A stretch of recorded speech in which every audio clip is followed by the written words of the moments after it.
జమ్మూ కాశ్మీర్లో ఆర్టికల్ 370 రద్దు తర్వాత జరుగుతున్న తొలి ఎన్నికలపై బీజేపీ దృష్టి పెట్టింది. ఎలాగైనా కశ్మీర్లో పాగా వేసేందుకు వడివడిగా అడుగులు వేస్తుంది. ఈ నేపథ్యంలో నేడు కేంద్ర మంత్రి అమిత్ షా జమ్మూ కాశ్మీర్లో పర్యటించనున్నారు. అక్కడ జరుగుతున్న ఎన్నికల కార్యకలాపాలను ఆయన పరిశీలించనున్నారు.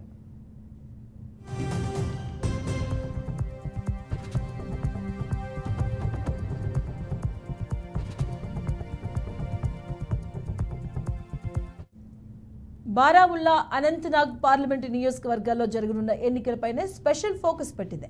ఇందులో భాగంగా కశ్మీర్లో ప్రస్తుత పరిస్థితిని సమీక్షించేందుకు వివిధ సామాజిక, వ్యాపార, మత సంస్థల ప్రతినిధులను కలిసేందుకు వస్తున్నట్లు ఆయన తెలిపారు. అలాగే కొన్ని యువజన సంఘాలతో పాటు పౌర సంఘాల ప్రతినిధులు కూడా హోంమంత్రితో సమావేశం కానున్నారు.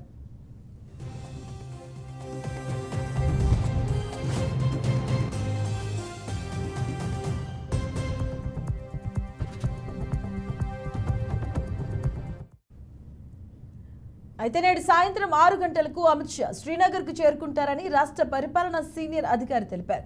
రేపు మధ్యాహ్నం ఢిల్లీకి తిరిగి వెళ్లేందుకు ఆయన కశ్మీర్లోని వివిధ ప్రజాప్రతినిధులతో సమావేశమై క్షేత్ర పరిస్థితిని సమీక్షిస్తారంటూ తెలియజేశారు.